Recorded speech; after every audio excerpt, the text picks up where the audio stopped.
नमस्कार दोस्तों, मैं अमरजीत आपका अपने YouTube चैनल अमर रेवोल्यूशन में एक बार फिर से बहुत बहुत स्वागत करता हूं। और मैं एक बार फिर से हाजिर हूं एक बहुत ही इंटरेस्टिंग वीडियो लेकर। और इस वीडियो में आज हम एक ऐसे जीव के बारे में जानेंगे जो कई हजारों वर्षों से मानव सभ्यता का हिस्सा रहा है।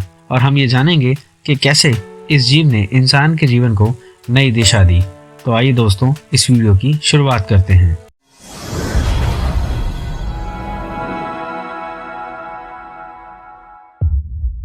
तो दोस्तों, जैसा कि आप जानते हैं, घोड़े मानव सभ्यता का एक पुरातन और अभिन्न अंग रह चुके हैं। ये एक ऐसा पुरातन जीव है जिसने इंसानी जीवन को रफ्तार दी और कई सभ्यताओं का विकास और विस्तार किया।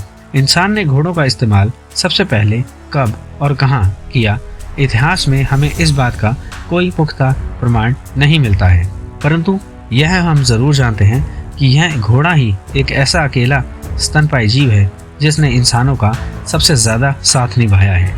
ये पुरातन समय में यातायात और सामान को लाने ले जाने के लिए सबसे प्रमुख जीव था। यह इतिहास के समय में सामाजिक प्रतिष्ठा, मान सम्मान और ताकत का प्रतीक माना जाता था। और अगर आप वैदिक काल का अध्ययन करेंगे तो आप पाएंगे कि आर्यों ने भी घोड़ों का इस्तेमाल किया था। घोड़ों को युद्ध और लड़ाई के लिए तो इस्तेमाल किया ही जाता था, परंतु इनका इस्तेमाल राजा अपने राज्य के विस्तार के लिए भी किया करते थे। जैसा कि अगर आप रामायण ग्रंथ को पढ़ते हैं तो आप पाएंगे कि कैसे राजा रामचंद्र जी ने अपने राज्य के विस्तार के लिए अश्वमेध यज्ञ किया था, जिसमें यज्ञ करने वाला राजा अपने राज्य की सीमा से बाहर एक घोड़ा छोड़ देता था और वो घोड़ा लगातार आगे बढ़ता हुआ जिस राज्य की सीमा को छूता था, तो उस राज्य के राजा को यज्ञ करने वाले राजा की अधीनता स्वीकार करनी पड़ती थी।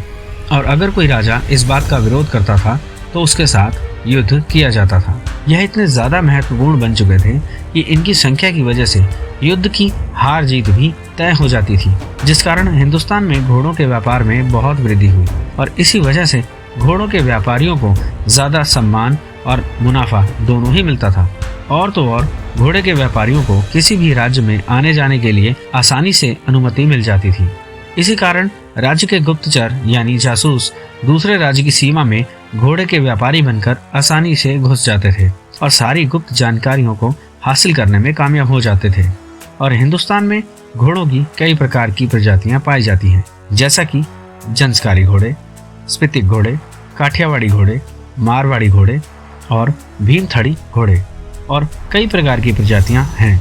अगर आप भारतीय इतिहास में घोड़ों के महत्व को समझेंगे तो आप पाएंगे कि लगभग सभी भारतीय शूरवीर योद्धाओं ने घोड़े का इस्तेमाल अपने जीवन काल में हमेशा किया है, जिसका जिक्र हमें इतिहास में मिलता है। और अब मैं आपको कुछ सबसे महत्वपूर्ण शूरवीर, बलशाली और बहादुर योद्धाओं के बारे में और उनके खास घोड़ों के बारे में बताता हूँ, जिसमें सबसे पहले हैं सिखों के 10वें गुरु श्री गुरु गोविंद सिंह महाराज जी।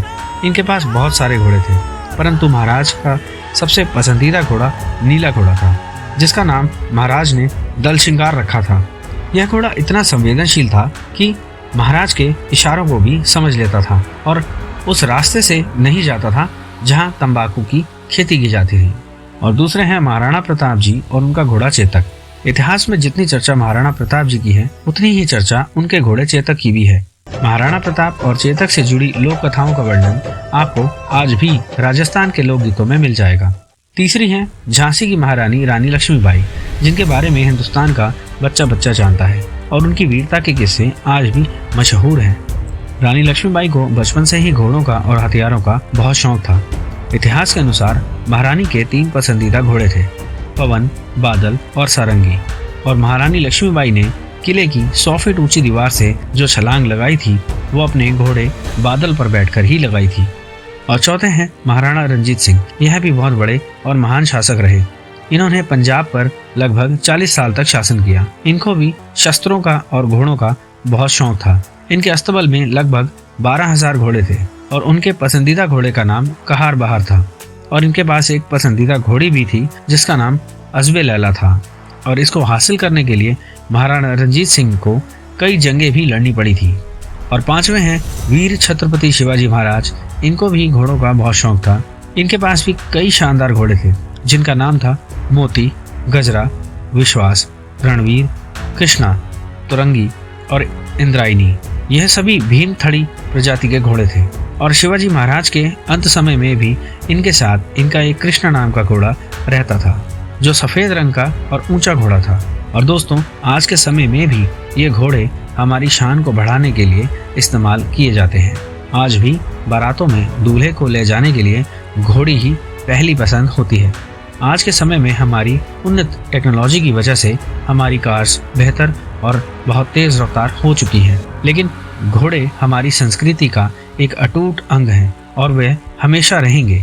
और अगर आप इस एहसास को महसूस करना चाहते हैं तो आप एक बार अपने जीवन में घोड़े की पीठ पर सवारी जरूर कीजिए। आप अपने आप में बेहतरीन और रोमांच से भरा हुआ महसूस करेंगे। तो दोस्तों, ये जानकारी आपको कैसी लगी मुझे कमेंट बॉक्स में कमेंट करके ज़रूर बताइएगा। और मैं आशा करता हूँ कि आपको ये वीडियो पसंद आया होगा। और अगर आपको ये वीडियो अच्छा लगा है तो प्लीज़ इस वीडियो को ज़्यादा से ज़्यादा लाइक शेयर ज़रूर कीजिए, बेल आइकन को प्रेस ज़रूर कीजिए और मेरे चैनल को सब्सक्राइब कीजिए। ये वीडियो अंत तक देखने के लिए और आपका अपना कीमती समय देने के लिए आप सभी का बहुत बहुत धन्यवाद।